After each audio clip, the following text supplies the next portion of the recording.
ಈಗ ಹೆಂಗಿದೆ ಈಗ ನೋವು? ಆರಾಮಾಗಿದ್ದೀನಿ. ಎಷ್ಟು ಆರಾಮಿದೆ? 70% ಆರಾಮ. 70% ಅಷ್ಟೇನಾ?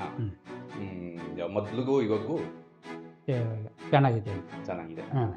ಮೊದ್ಲು ಏನೇನ್ ಮಾಡಕ್ಕಾಗ್ತಿರ್ಲಿಲ್ಲ, ಇವಾಗೆಲ್ಲ ಏನೇನ್ ಮಾಡಕ್ಕಾಗುತ್ತೆ? ಮೊದಲು ಏನು ಹೆಜ್ಜೆ ಹಿಡಿಯೋಕ್ಕಾಗ್ತಿರ್ಲಿಲ್ಲ ಮುಂದಕ್ಕೆ. ನೋವು ವಿಪರೀತ ನೋವು ಬಂದುಬಿಡೋದು. ಹೋಗೋಕ್ಕೆ ಆಗ್ತಿರ್ಲಿಲ್ಲ. ಹೋಗುತ್ತೆ. ಹಾಂ. ಎಷ್ಟೊತ್ತಿಗೆ ಹೋಗಿ ಮಾಡ್ಕೊತೀನಪ್ಪ ಅಷ್ಟಕ್ಕೆ ಇದ್ದೆ. ಇವಾಗ ಓಡಾಡ್ತೀರಾ? ಹಾಂ, ಇವಾಗ ಓಡಾಡ್ತೀನಿ. ಸರಿ. ಚೆನ್ನಾಗಿ ವರ್ಷ ಆಯ್ತು ನಾವು ಸರ್ಜರಿ ಮಾಡಿ, ಮತ್ತೆ ಬಂತು. ನಾನು ಅದಕ್ಕೆ ಏನ್ ಕಾರಣ ಅಂತ ಕಂಡಿಡ್ಕೋಬೇಕು. ಯಾಕೆ ಮತ್ತೆ ಬಂತು, ಆಪರೇಷನ್ ಆದ್ಮೇಲೆ ಇವ್ರಿಗೆ ಯಾಕೆ ಆ ಪ್ರಾಬ್ಲಮ್ ಮತ್ತೆ ಬಂತು ಅಂತ ನಾನು ಕಂಡಿಡ್ಕೋಬೇಕು. ಈಗ ನೀವು ಅಡಿಗೆ ಮಾಡೋದಕ್ಕೆ ಯಾವ ನೀರನ್ನು ಬಳಸ್ತೀರಾ? ನಾವು ಕರೆಂಟ್ ನೀರು ಬಳಸ್ತೀವಿ. ಏನು ಬೋರ್ ನೀರು? ಬೋರ್ ನೀರು. ಫಿಲ್ಟರ್ ವಾಟರ್ ಅಲ್ಲ? Filter water. ಫಿಲ್ಟರ್ ವಾಟರ್ನ ಕುಡಿಯಕ್ಕೆ ಬಳಸ್ತೀರಾ? ಅಡಿಗೆ ಮಾಡಕ್ಕೆಲ್ಲ ಬೋರ್ ನೀರನ್ನೇ ಬಳಸ್ತೀರಾ. ಅಲ್ಲೇ ನೋಡಿ ತಪ್ಪಾಗ್ತಾ ಇರೋದು. ಯಾಕೆ ಅಂದ್ರೆ ಈ ಬೋರ್ ನೀರಲ್ಲಿ ಫ್ಲೋರೈಡ್ ಜಾಸ್ತಿ ಇದೆ. ನಮ್ಮ ಈ ಸುತ್ತಮುತ್ತ ಏರಿಯಾ, ಇಡೀ ಕರ್ನಾಟಕ, ಆಂಧ್ರ, ತಮಿಳುನಾಡು ಎಲ್ಲ ಕಡೆನೂ ಬೋರ್ವೆಲ್ ನೀರುಗಳಲ್ಲಿ ಫ್ಲೋರೈಡ್ ಅನ್ನೋದು ಅಧಿಕವಾಗಿದೆ. ಆ ಫ್ಲೋರೈಡೇ ಇವರಿಗೆ ಈ ಪ್ರಾಬ್ಲಮ್ ಮತ್ತೆ ಬರೋದಕ್ಕೆ ಕಾರಣ ಆಗಿರೋದು. ಅರ್ಥ ಆಯ್ತಾ?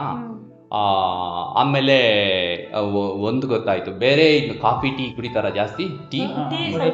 ಟೀ ಕುಡಿತಾರೆ. ಆ ಟೀನಲ್ಲೂ ಕೂಡ ಫ್ಲೋರೈಡ್ ಜಾಸ್ತಿ ಇರುತ್ತೆ. ಟೀ ಕುಡಿಯೋದನ್ನ ಅವ್ರು ಬಿಟ್ಬಿಡ್ಬೇಕು. ಸೊ ನಮಗೆ ನಾವು ಅಂದ್ಕೊಂಡಿದೀವಿ ಎಲ್ಲ ಕಡೆ RO ಫಿಲ್ಟ್ರು ಹಾಕಿದ್ದಾರೆ, ಫ್ಲೋರೈಡ್ ಪ್ರಾಬ್ಲಮ್ ಇಲ್ಲ ಅಂತ ತಿಳ್ಕೊಂಡಿದೀವಿ. ಆಕ್ಚುಲಿ ಫ್ಲೋರೈಡ್ ಪ್ರಾಬ್ಲಮ್ ಇನ್ನೂ ಇದೆ. ಅಂದ್ರೆ ಫ್ಲೋರೈಡ್ ತಿಂತಾ ಇದ್ರೆ ಅದೇನ್ ಮಾಡುತ್ತೆ ಅಂತಂದ್ರೆ, ನಾವು ಆಪರೇಷನ್ ಮಾಡಿ ಎಲ್ಲ ಮೇಲ್ಗಡೆ ಲಿಗಾಮೆಂಟ್ಸ್ ಎಲ್ಲ ಇತ್ತಲ್ಲ, ಅದ್ರಲ್ಲಿ ಹೋಗ್ಬಿಟ್ಟು ಕ್ಯಾಲ್ಸಿಯಂ ಡೆಪಾಸಿಟ್ ಆಗ ಮಾಡುತ್ತೆ. ಆ ಕ್ಯಾಲ್ಸಿಯಂ ಎಲ್ಲ ತುಂಬಿಕೊಂಡಾಗ ಏನಾಗುತ್ತೆ, ಅದು ಪದರ ಗಟ್ಟಿ ಆಗ್ಬಿಡುತ್ತೆ. ಗಟ್ಟಿ ಆಗ್ಬಿಟ್ಟು ಅಲ್ಲೆಲ್ಲ ಸ್ಕಾರ್ ಟಿಶ್ಯೂ ಅಂತ ಹೇಳ್ತೀವಿ, ಅದೆಲ್ಲ ಫಾರ್ಮ್ ಆಗಿಬಿಟ್ಟು ಆ ನರಕ್ಕೆ ಜಾಗ ಇಲ್ದಂಗೆ ಇನ್ನಷ್ಟು ಒತ್ತಡ ಮಾಡ್ತಾರೆ, ತಿರ್ಗಾ ಮತ್ತೆ ಶುರು ಆಗುತ್ತೆ. ಈಗ ಅದನ್ನ ನಾವು ರಿಮೂವ್ ಮಾಡ್ಬೋದು, ಏನು ತೊಂದರೆ ಇಲ್ಲ. ಅದಕ್ಕೂ ಒಂದು ಇದಿದೆ.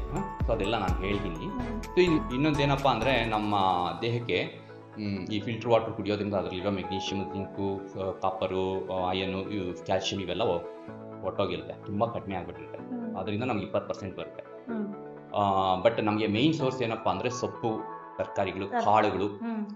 ಆದರೆ ನಾವು ಸೊಪ್ಪನ್ನ ಯಾವ ರೀತಿ ತಯಾರು ಮಾಡ್ತೀವಿ ಅಡಿಗೆ ಮಾಡೋದಕ್ಕೆ ಅಂದರೆ, ಒಂದು ಅರ್ಧ ಗಂಟೆ ಕುದಿಸ್ಬಿಟ್ಟು ನಾವು ಇದು ಮಾಡ್ತೀವಿ. ಅವಾಗ ಏನಾಗ್ಬಿಡುತ್ತೆ, ಅದರಲ್ಲಿರೋ ಪೋಷಕಾಂಶಗಳೆಲ್ಲ ನಾಶ ಆಗ್ಬಿಡ್ತವೆ.